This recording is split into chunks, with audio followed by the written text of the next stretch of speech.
I'm Barney Reynolds, a partner at Sherman & Sterling, and chairing the next panel, which is on financial infrastructure.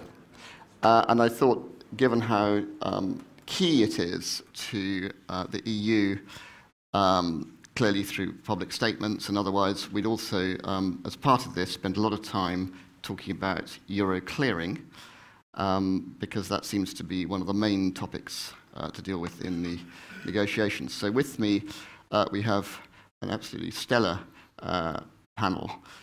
We have Michael Spencer and Jeff Sprecher, who are, I think, the two most innovative entrepreneurs in the financial infrastructure space in history, certainly around today, and I'd say in history. Michael Spencer being the leading self-made entrepreneur in London, in the City of London, who is the founder and CEO of Nex, previously founded ICAP. And then Jeff Sprecher, who is the founder, chairman, and CEO of the ICE Group, which is a huge exchange and clearing group globally, with exchange platforms all over the world, I think 12 clearing houses, 6, I think, around the world, including a very major clearing house in London, ICE Clear Europe, which is one of the two main clearing houses here, doing a lot of euro clearing, and also the owner of what used to be LIFE and the International Petroleum Exchange. And then the leading commentator on the derivatives markets, the financial markets, an author, and person who's prolific as a writer and speaker, Patrick Young. So just to kick things off, I thought we'd set the scene by asking why financial infrastructure is here in the first place. I mean, what's the UK done right to have attracted financial infrastructure to London, and can that be preserved post-Brexit? Perhaps Michael. I mean, I think it's important to say, and Douglas covered it earlier, that the UK has emerged as a global financial centre. And it's emerged as a global financial centre because of partly time zone, rule of law, undoubtedly a very critical component in this, linguistic diversity, and the fact, by the way, that London has never ever taken a protectionist view towards protecting UK financial institutions. And I remember when I was building ICAP in the 80s and the 90s, that whilst Germany and France talked about building financial centres, they actually effectively were, to a degree, protecting their own financial institutions rather than welcoming, as the UK did, the Japanese, the French, the Italians, and the Americans. I'm sorry, we've got some feedback here. But nevertheless, and I think as importantly as the fact that the UK has emerged as a properly world-leading financial centre, the financial universe amongst the mature economies and the big financial centres is driven by mutual access and mutual recognition. And a subject that we will come to, the Brexit debate, threatens at the core that mutual access and mutual recognition, which, if that is the case, will mean a return to nationalism and protectionism in financial services, which will damage not just potentially the City of London, but actually the markets generally and the other participants in the protectionism. Jeff, how do you see it? Well, I agree with Michael. I started ICE in year 2000, and in year 2001 did the first acquisition of my company, which was in London, the energy and commodity exchange here. And the attractiveness was English as a language. I'm an American, by the way, if you can't tell. English as a language, the Queen's law, an educated workforce, the camaraderie of other people in financial services. And I would just point out that those are all things that are completely within the control of the UK government, that don't have anything to do with the EU 27, and are all areas post-Brexit that this current government and its future replacements can work to better. And so I do feel like since 2001, in the more than 15 years that I've been doing business here, it's become more difficult to do business here. It's become less clear the relationship that the financial community has with government. And I think there's an opportunity to get back to a pro-business, low-tax, globally friendly environment, which is where I think the natural tendency of the UK is once it's outside of the EU. Patrick? Look, I think it's fascinating, Barney. First of all, let me say, as someone whose highest executive position was chief executive of the Transylvanian Stock Exchange, it's an honour to be amongst the pantheon of gods of our industry today. I mean, truly, ladies and gentlemen. Let me say two things which I think are absolutely fascinating. These two gentlemen here, they are the two best entrepreneurs in the financial market structure.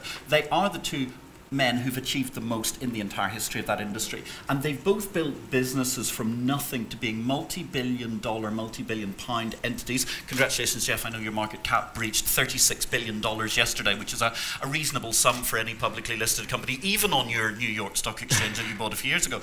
But the point I'm trying to make is that, you know, London has got the ability to engender growth. London sees financial centres and financial services as a growth business. And I think the points that both gentlemen have made so far, protectionism has been very much a driving factor of financial centres. And the terrible problem we have with financial regulation is that actually, you know, financial regulation, when it was my word is my bond, was actually wonderful. It was a very simple binary system, quite easy to understand. Now, we needed something on top of that. But I think once we reached a position where the regulatory system as a whole became, well, my word is my bond, but subject to Article 63 of paragraph 4 of Chapter 11 of some obscure law, I might actually be not on this deal whatsoever. That causes a problem. And we're therefore at a point where the macro in the Brexit debate is to give us both an opportunity to build a future for Britain, a great global financial centre with 1,000 years of trading history, which shouldn't be forgotten, and also the ability here is that we are now in actually a deregulatory wave, which I think is probably a shock to the European Union. So there are many things that are going on behind the scenes as well as just purely what's going to be the dynamic of the Brexit debate. But the market structure here is huge, is considerable, and it is not going to be unplugged and taken away anywhere very quickly. So just turning to Jeff, as a global investor and also someone who runs infrastructure and obviously you're absolutely closely attuned to taxpayer liability, to systemic risk. I mean, the whole purpose of what you do is managing systemic risk. When you talk about the future competitive position of the UK, can you give us some ideas of the sort of things the UK should look at again? I mean, we heard in the last panel a concern from the banks that they don't have barriers. I think Michael was talking about that between the UK and EU. They don't have a third system in the world. Do you see, and you know, we're talking about continuity of service provision where the infrastructure sort of carries, you know, banks can carry on serving people in the EU after Brexit in the way now. The other flip side of which is also the customers coming here, of course, EU customers coming here. How do you see the best way forward for the UK in terms of regulation and also in terms of ensuring it maintains its position for the benefit of everyone? Well, boy, that's a big question. Let me make 2 points. First is there's a new piece of financial regulation that takes effect in January called MiFID II. And not to sugarcoat it, I think it's the worst piece of legislation I've ever seen in the history of my career. The reason is that the G20 agreed to oversee financial services. And financial services, my company and all of my peers and all of the banks have understand that, the cause and effect, and have got on with becoming more regulated. And MiFID II was Europe's answer to the G20 commitment. But in addition to that, people who were elected decided to also add a whole bunch of other things to that piece of legislation to deal with competition and to break down barriers to competition, which is another way of saying to create fragmentation. And at a moment in time when the UK and the EU are trying to figure out their capital relationship, to also overlay a forced fragmentation of the markets when the Brexit vote itself may be a forced fragmentation of the markets. And then to do that when the competition landscape that went into all of this thinking was a united UK and EU, which is going to be materially different depending on what these rules are, to go forcing ahead with some kind of competitive landscape restructure just seems daft to me. And it seems like it's in both parties' interest to pause and say we need to figure out what our relationship's going to be before we go forging ahead with all of this regulation. The second point that I would make as an American, I'm an avid reader, and Patrick puts out a daily newsletter, which I read every day and have for years, and I have a clipping service that is a Brexit clipping service, so I read every article that anyone publishes about Brexit, and I've read every white paper that anyone has published about Brexit, and so I'm up to here with information that many of you that write these things, thank you, I've read them. But you know, if you listen to Jess and Douglas in the last panel, made this point that is so odd for me as an American looking over across at the EU and the UK, which is the UK has all the infrastructure and it has all the capital, and it is the financier of the EU 27. And yet if you read the articles, it says, oh my God, we in the UK must find a way to get to the EU. Maybe we should adopt EU regulation. Maybe we should have the EU courts. In other words, the people with the money that normally get to make the rules in most societies are saying we need to get to them. And I've never read one article, not one, that actually reflects my experience, which is we have a lot of clients in continental Europe that say, help me get to you in London. I can't be cut off from capital. I can't be cut off from risk management, from insurance. I can't run my business. I have to get access to London. And I've never read an article, not a one. Actually, Patrick published one where somebody said, well, we can't possibly become Singapore on the Thames, and then it was like a ha-ha.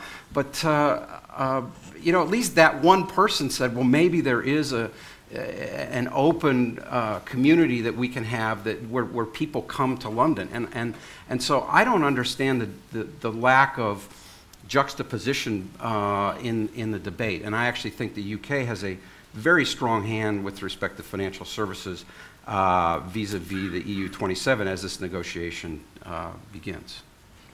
Michael? I agree with very much of what Jeff said. Very briefly, I agree that MiFID is a material piece of over-engineering, and I agree entirely with his comments about London being the financially superpower within Europe.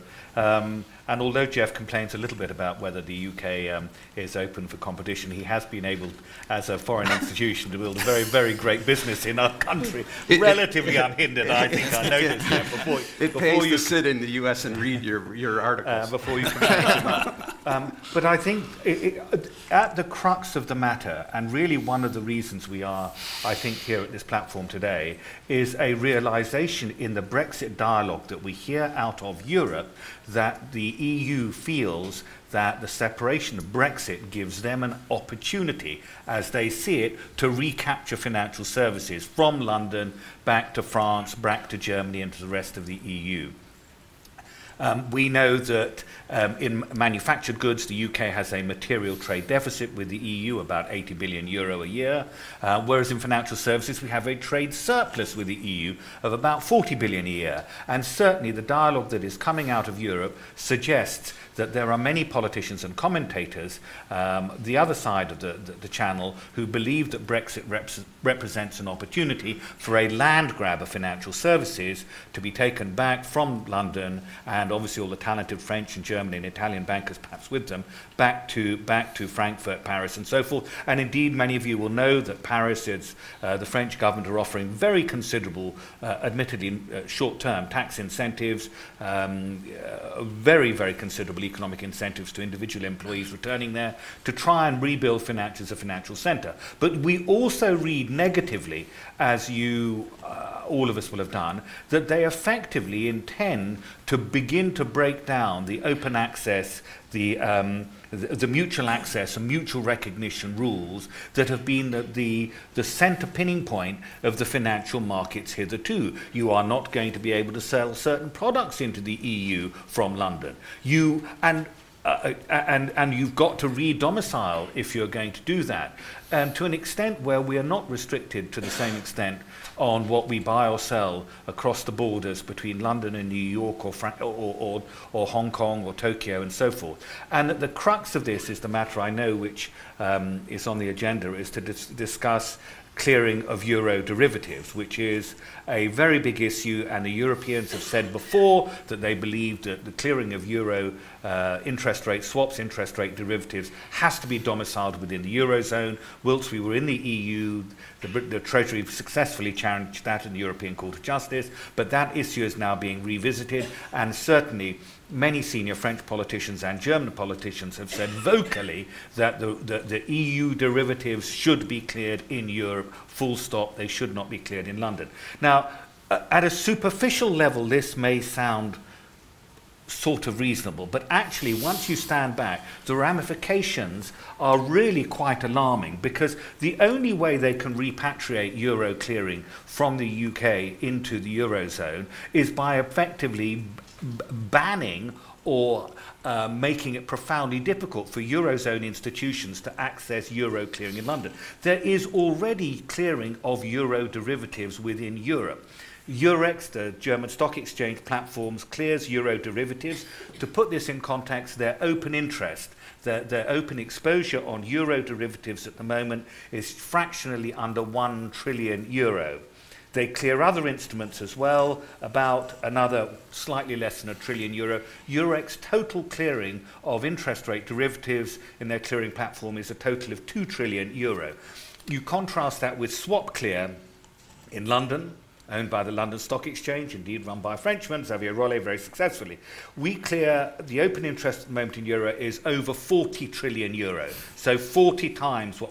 And by the way, clients can use whichever clearing. There are no restrictions. We have at the moment mutual access, mutual recognition, open access. So clients choose where they want to clear, and they're open to clear in London, in New York, actually in Chicago, I should say, London, Chicago, obviously in Frankfurt, and indeed other jurisdictions and other currencies. So the clients have chosen to shift the majority of their clearing in euro to London for a reason. For whatever reasons they are, it's quite likely to be critical mass. It's quite likely to, because there. By the way, the London Clearing House clears 18 different currencies, whereas I think Eurex only really clears $2 and euro.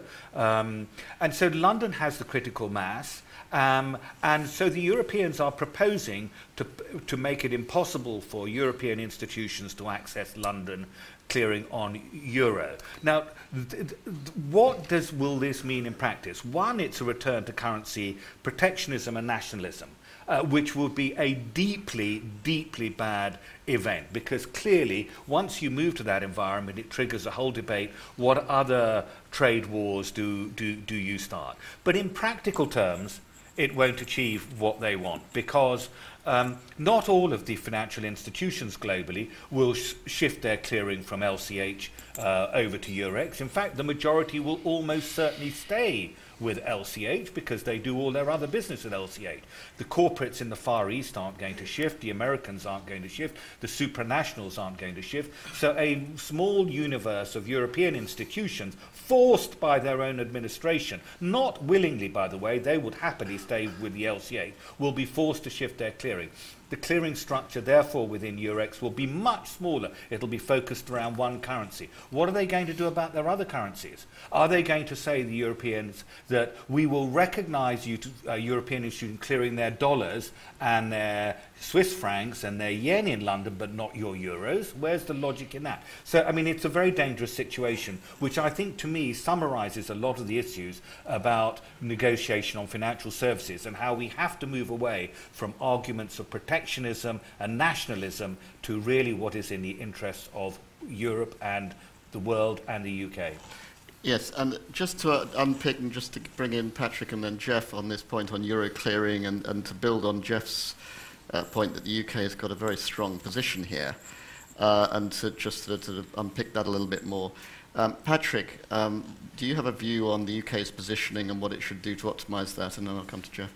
Look, I think the situation here is, first of all, let's just understand something about clearing. I see various people are very engaged and nodding their heads, and other people are wondering what on earth this amazing central counterparty clearing thing is. Well, we have these things in our bodies called livers and kidneys, and we find them very useful, but we take them for granted all day, okay? Because we put lots of caffeine into them in the morning, we put lots of alcohol into them in the evening, and we only care about them when we become rather aged and they suddenly decide that they're not going to be with us. Central counterparty clearing is like that, but for money. Okay, and it's very, very important to understand, because really, ultimately, lots of people, I mean, there's a fantastic Bruegel paper which goes, oh, central counterparty clearing only really employs, a few hundred people, like Paul Swan, I can see in the audience here from ICE, and various other people. And it doesn't actually make that much money in terms of total profit, compared to, I don't know, Bavarian widget manufacturers, and so therefore it's not very important. Well, it's a little bit like saying, the average water utility doesn't make a lot of money, so therefore let's just get rid of it. Well, when everybody starts having, some sort of terrible typhoid or something was breaking out here 150 years ago, it's a problem. Central counterparty clearing is the ultimate DNA pulse of what allows everybody in this country, in Europe, in the world to do business. Because if you're using an airline, they're hedging their fuel prices, their leases on their aircraft by using derivatives in these products. And that's why it's a derivatives world, even though actually when you watch the television news, they get very excited about what's happened about the prices in the London Stock Exchange, which actually is now, I wouldn't say a rounding error in the business, but it's much less significant to what's really going on in the DNA of markets. So this is why clearing becomes very, very significant, because just to break that down slightly further and as quickly as I can possibly manage this brief masterclass, the situation with central counterparty clearing, ladies and gentlemen, is as follows. The political argument, okay, I realize we're in Purdah, so this is a general political comment about all politicians who are not in the electoral process at the moment. Political processes are generally run by politicians. Very few of them spend a great deal of time learning about central counterparty clearing. Woe is their loss, I have to say, because they would understand so much more in business. But the situation we have very simply is it cannot work, it will not work for various reasons. Michael has already talked about cross-currency risk. Why does the Australian-New Zealand Bank hedge more Australian dollar swap positions in London rather than in Sydney?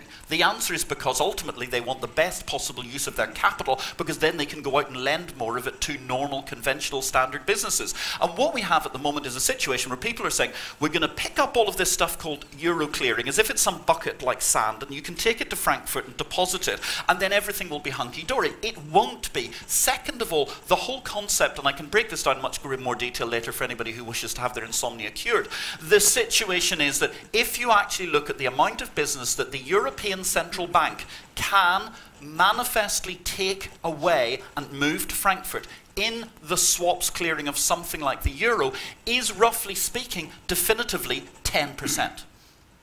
So we're actually arguing at the moment over the fact that, London is a huge multiple-scale clearinghouse, the industrial factory of international finance, because no financial centre is as globally international as London whatsoever, by far. New York is an incredible financial centre, no argument whatsoever, but that one single international powerhouse of London exists on the fact that when you go to the coffee shop in the morning and abuse your kidneys, you can manage to hear people speaking 25 different languages, and that's the customers in Canary Wharf, not just the people who are serving. So therefore, clearing is vital, it's a hugely important thing, and the one thing that must not be allowed to take place is the idea that London or Britain should sacrifice it, because that is the thin end of the wedge of allowing the London financial centre to disappear, and also, very, very significantly, endangering clients who need best execution and the best possible service that they can, because that sort of fragmentation is going to be bad for the world, dangerous for the world, and a problem. And one tiny final point I would add is, protectionism is coming up a lot here. The most important thing to bear in mind about protectionism, ladies and gentlemen, is financial services is not a zero-sum game. It's not manufacturing of BMWs, at which point in time you only have a finite number of BMWs people are going to have in their driveway. Financial services grow. Therefore, the businesses that these gentlemen have made themselves incredibly wealthy and built huge numbers of employees around the world in doing are products that in many cases Virtually none of them existed 40, 50 years ago. Many of them didn't exist even 10 years ago, and they continue to innovate in producing products that help the economy to grow. And that's a vital pointer, because I think the problem in this debate is people see it as a zero sum. This must move to there, and therefore it's justice. No, the best person should be allowed to innovate, and the aggregation of the market should work. Just as an investor of over $1 billion in the UK, and an owner of clearinghouses. $4 billion, blimey. Thank you. And an owner of clearinghouses in the US and elsewhere. What's a billion between? That's right. Between friends. What do you think the UK should do? Do you think it matters whether we get a deal or not ultimately for Euro clearing and clearing? And can you elaborate on this point that the UK is underestimating its positioning and being a bit sort of craven in its whole posture on this topic? Well, I guess my experience with European legislation and in general is that getting 28 people to agree something is very difficult and usually takes more time than is allotted. And I don't think that's a European issue. I mean, I think any group of 28 people, 28 of us would have a hard time figuring out where we should go to lunch. But I would just say to you that the UK, first of all, I'm very pro-UK. I'm also very pro-EU. I think EU has an opportunity post-Brexit to really redefine itself in ways that will be better for the 27. And I have exchanges and clearinghouses in the EU. So we could easily move. We could move, actually, clearing over a weekend. It would just involve file transfers and things. It just is not good for markets. It would fragment markets. So I hope that's not part of any deal. But that being said, the UK can do a lot unilaterally. The UK can decide how it's going to allow movement of people. The UK can decide how it's going to allow people to outside foreign interests to access capital markets here. And it can actually, instead of trying to legislate what people can do, can actually try to attract them. I mean, there's an amazing concept. You know, as Michael said, almost every major financial center on the continent has approached my company to try to attract us to move infrastructure there. And yet I've had actually little influence from the UK government trying to say, can you bring more here, or will you stay here, or what have you? And I think it's a missed opportunity, because I don't know that a deal is needed as much as an attitude towards how do we make the UK open for business to the world. And sometimes if you build a really good store with really good pricing, people will actually come.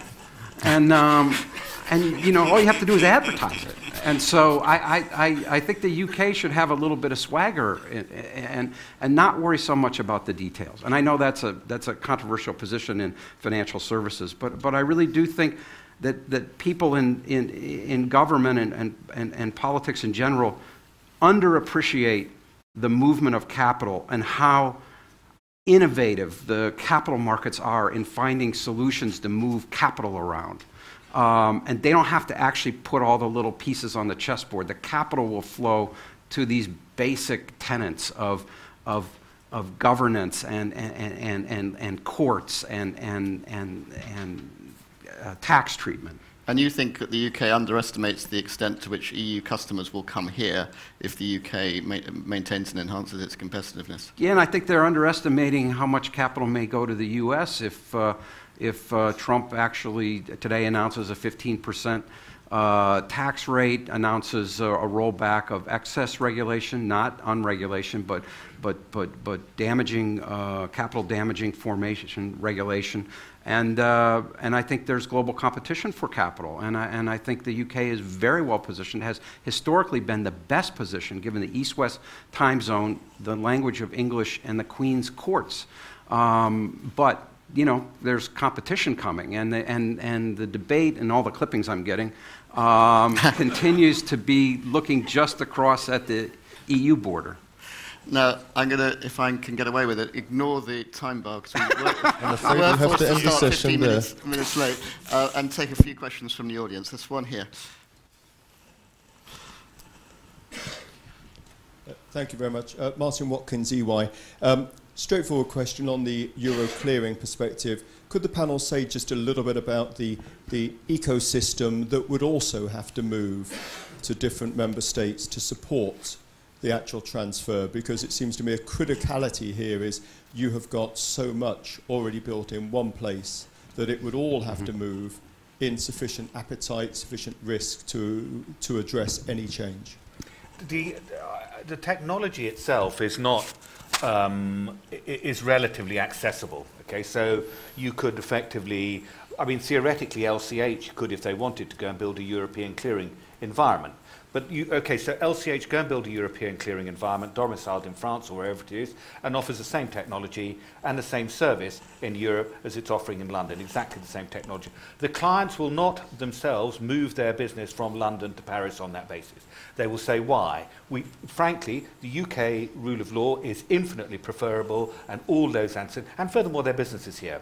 So the only way that business will move is if the Europeans force parts of it to move, and they can only force their local European institutions to move it. So a small number will move there. The consequence of that is the big liquidity pool will remain in London. There will be another small liquidity pool in Paris or Frankfurt or whatever it is, and there will be no interlink between the two. This is profoundly damaging to risk across the system because it splits the risk, profoundly damaging to liquidity, and all it will do is penalize the Europeans to trade in a marketplace that is less liquid, because obviously they will have to trade in the marketplace that is European cleared interest rate derivatives. Everyone else will be clearing London trade derivatives. They might not trade at the same price, by the way. They will certainly trade on a wider bid-offer spread because the market participant ratio is smaller. So the Europeans will effectively be penalizing themselves if they approach that, because not all of the clearing is going to move with it. And the world will be Europe will be worse off, London would be worse off, actually the whole of the financial structure will be worse off. Anything to add? One sentence, if I may say it. I mean, if you look at American statistics, for instance, there are a series of statistical sets out there. They're all very similar. Top 20 swap clearing brokers in the United States of America. One of the top 10 is from the Eurozone. 5 of the top 20 are from the Eurozone. 96% of the concentration of swaps cleared in America already is effectively taking place amongst the top 10 brokers. And the only top 10 actual clearing agent that is of any size in the top 10 in America within the Eurozone or within the EU27 is Deutsche Bank, and they simply don't have the capital to manage to scale up their clearing any further. And I think that's a huge problem, because it's not actually what these gentlemen can do with their operations or what the clearing houses can do. There is a subtle lack of agent capital amongst the clearing members, the banks who actually deal, that you're going to be able to find in the Eurozone or the EU27 compared to London or the rest of the world. Next question. One more. This one over there. Sorry. Juliette Samuel from The Telegraph. I have a question about the merger recently blocked with Deutsche Börse LSE, and whether moves like that mean that, coupled with some of the issues you've been discussing, mean that the EU or Europe as a whole is in a difficult competitive position going forwards over the next few decades, and if regulators aren't prepared to allow consolidation that keeps trying to happen. So let me answer that, because I'll tell you my tale of woe very quickly. I tried to buy a company called Trayport, $650 million US. I actually bought the company. The company is a network, and Michael's company uses it. It's a network of brokers and end users, primarily in continental Europe, primarily using these pipes and screens for commodities and derivatives denominated in euro. I bought this company so that we could hook that business to our ICE's UK clearinghouse and bring continental European euro-denominated swaps to the UK. The competition authorities in the UK said that would make us too powerful, and that we need to get rid of this company because it might disadvantage Deutsche Börse, who wants to clear euro-denominated swaps and derivatives. And so we said, okay, as a minimum what we'll do is sign an agreement between us and this company that we own that says that whoever the new owner of this company is must at least remained hooked to us so that we have the opportunity to send swaps and derivatives to London. And the UK has said, no, you can't do that. That would be anti-competitive. When we go to the government and say, we're trying to actually bring European swaps and derivatives to the UK, they say, well, that's this other part of the government, and it's independent, and it thinks differently than the way we think. And what is frustrating about that is when the French or the Dutch or the Germans have approached my company about moving clearing, it is a holistic approach. It is about how they will deal with my employees' schooling, how they will deal with taxation, where our office space will be, what they will do. And so I feel, again, like the UK, hopefully at post-election, will have an industrial policy about M&A, about how it wants to attract business. And that's an example where I think there's been a failing as being part of the EU 27. Last question, there's just one there.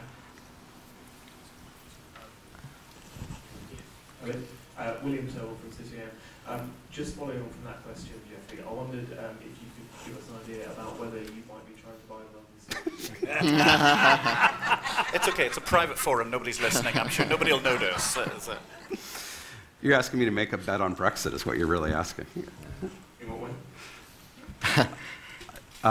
The bigger question, I can't answer that, but the real question is, what do you think the appetite for foreign business to buy infrastructure in London is today, given the uncertainty?